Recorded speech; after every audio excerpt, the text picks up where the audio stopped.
Hello friends, welcome back to vision educator.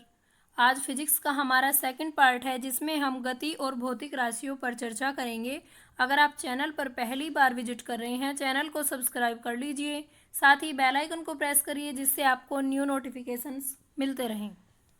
आइए बढ़ते हैं टॉपिक की ओर। पहले समझ लेते हैं गति क्या होता है। देखिए, यदि कोई वस्तु किसी स्थिर बिंदु के सापेक्ष समय के साथ अपनी स्थिति में परिवर्तन करती है तब वस्तु को गतिमान कहते हैं। समझते हैं कैसे। अगर कोई वस्तु बिंदु ए से और बिंदु बी तक पहुंचनी है, सपोज कोई बस है और इसको बिंदु ए से बिंदु बी तक पहुंचना है, तो इसे पहुंचने में कुछ समय भी लगेगा। और यहाँ पर बिंदु ए के पास समझ लीजिए कोई पेड़ है, तो इस पेड़ के सापेक्ष जब बस बिंदु ए से बिंदु बी तक पहुंचेगी तो बस की स्थिति में तो परिवर्तन हुआ क्योंकि ये बिंदु ए से बिंदु बी तक पहुंची, लेकिन जो पेड़ था वो बस के सापेक्ष स्थिर रहा। इसलिए जो बस के आसपास की वस्तु है उसे समझा जाएगा स्थिर, क्योंकि वो स्थिर रहेगी, क्योंकि पेड़ तो बस के साथ नहीं जा सकता। इसलिए बस की स्थिति में परिवर्तन हुआ जबकि पेड़ इसके सापेक्ष स्थिर रहा।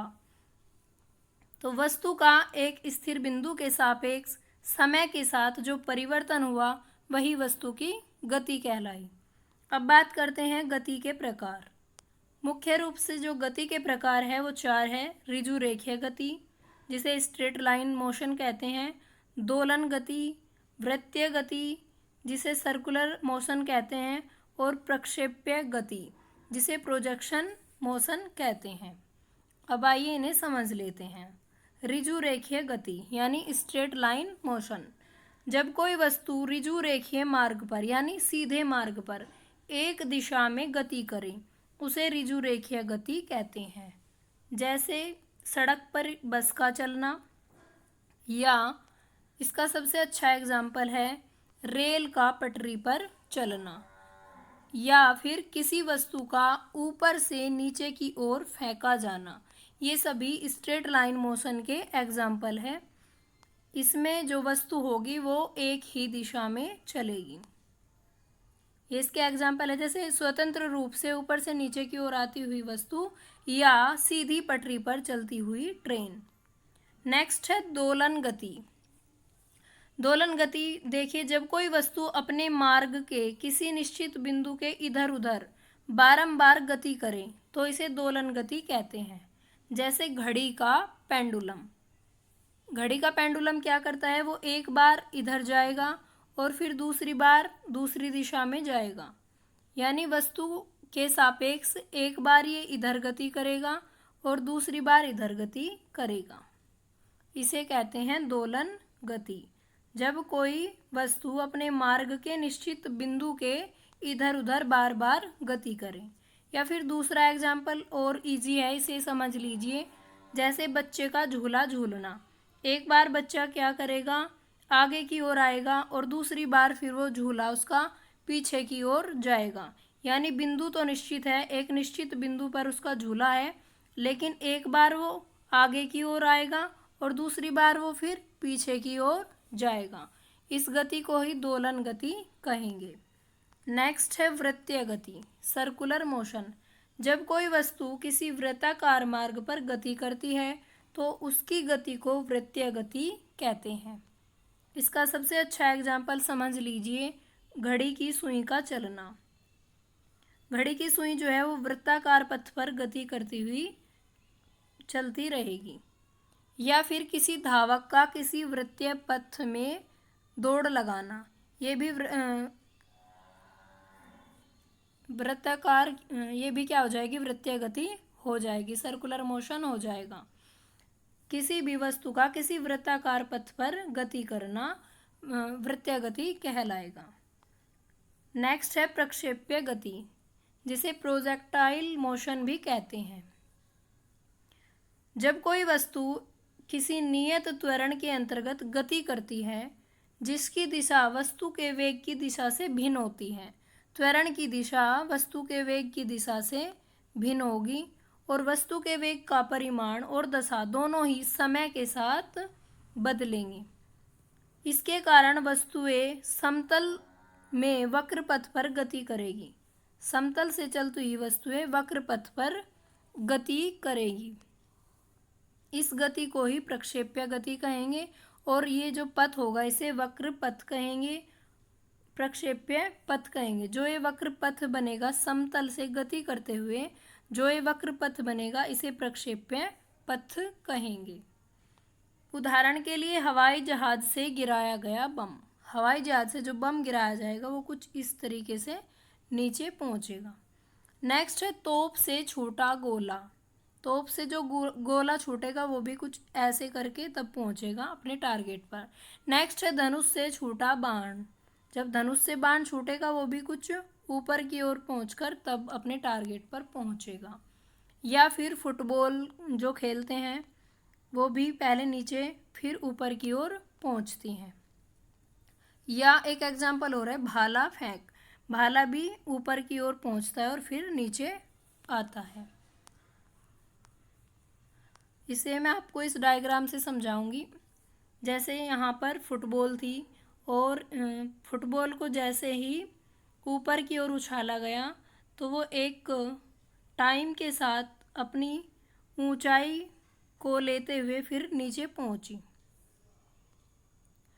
यानी इसमें हमें क्या चाहिए, एक तो हमें चाहिएगा हाइट, यानी जो फुटबॉल है वो अपने बिंदु से ऊपर की ओर उठते हुए कितनी ऊंचाई पर पहुंची। एक तो इसमें हमें चाहिए मैक्सिमम हाइट, क्योंकि पहले बॉल नीचे थी फिर थोड़ी ऊपर गई फिर ऊपर गई फिर सबसे ऊपर पहुंची। एक तो इसमें चाहिए मैक्सिमम हाइट।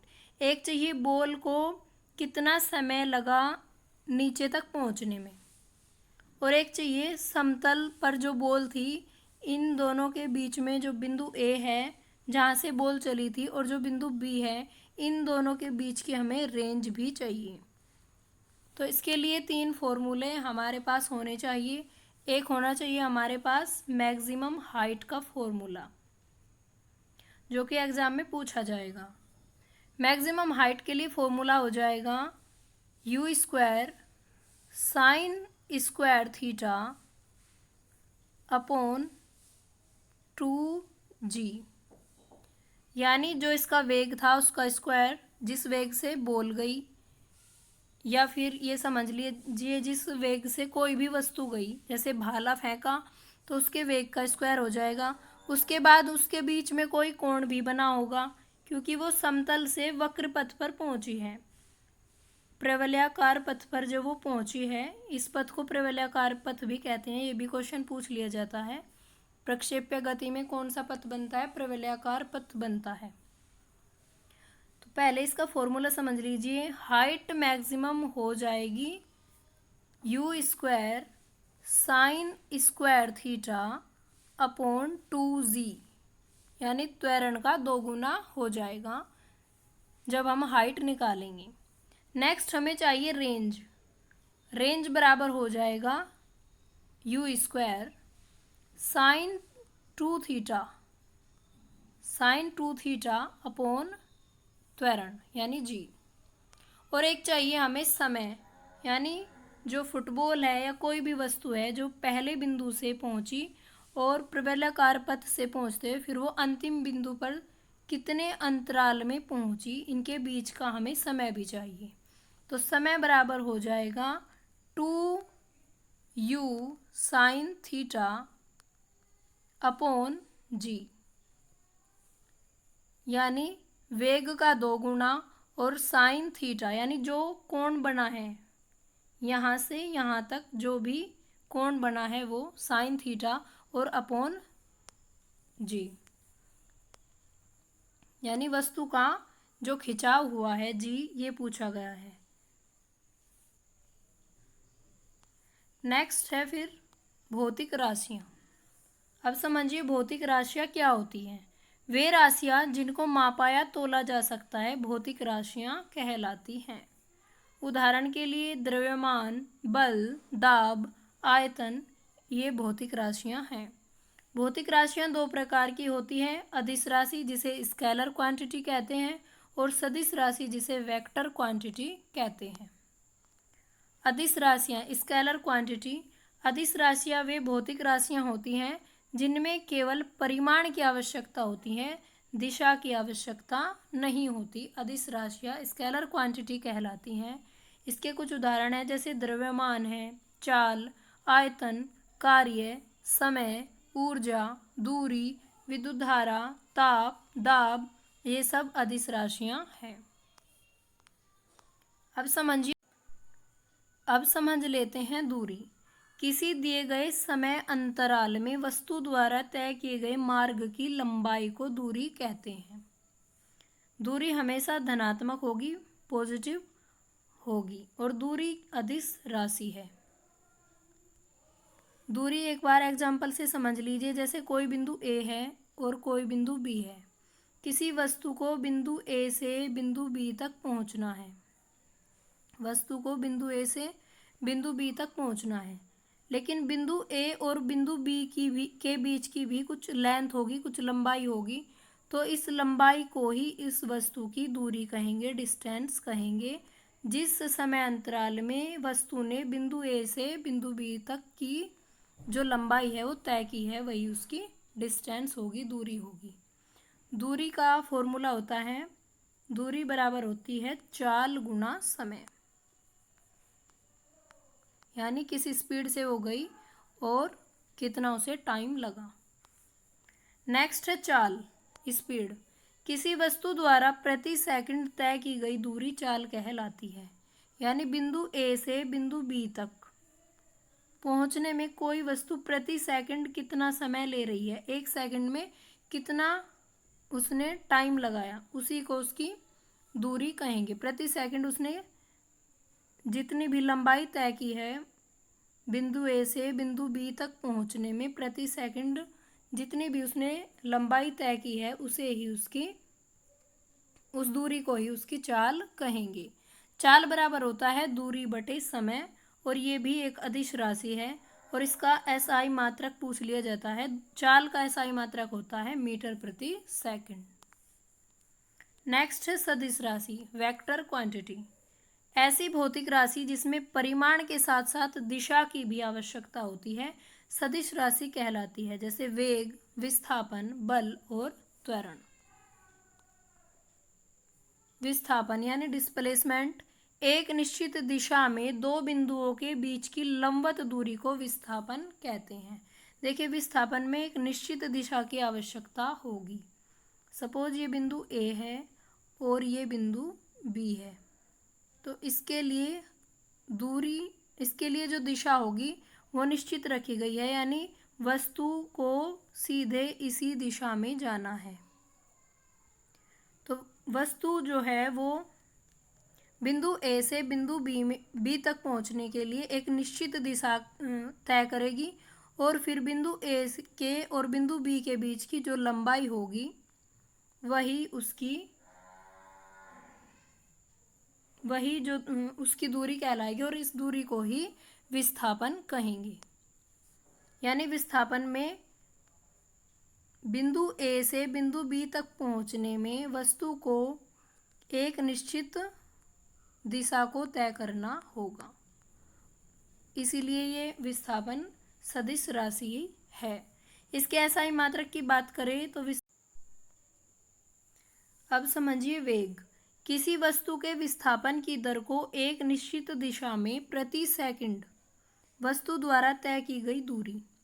इसके लिए क्या होगा, जब कोई वस्तु बिंदु ए से बिंदु बी तक एक निश्चित दिशा में पहुंचेगी और उसके द्वारा जो विस्थापन की दर होगी वो जो प्रति सेकंड तय की जाएगी वही उसका वेग कहलाएगा। जो वेग है ये भी एक सदिश राशि है, और इसके मात्रक की बात करें तो इसका एसआई मात्रक मीटर प्रति सेकंड है। नेक्स्ट है त्वरण। किसी वस्तु के वेग में परिवर्तन की दर को त्वरण कहते हैं। किसी वस्तु के वेग में जो परिवर्तन हुआ उसे ही त्वरण कहते हैं। ये भी सदिश राशि है, और इसके एसआई मात्रक की बात करें तो इसका एसआई मात्रक हो जाएगा मीटर प्रति सेकंड स्क्वायर। किसी वस्तु का वेग जब घटता है तो तो उसका त्वरण नेगेटिव होगा, ऋणात्मक होगा, और इसे मंदन कहेंगे। जब उसका त्वरण ऋणात्मक होगा तो इसे मंदन कहेंगे।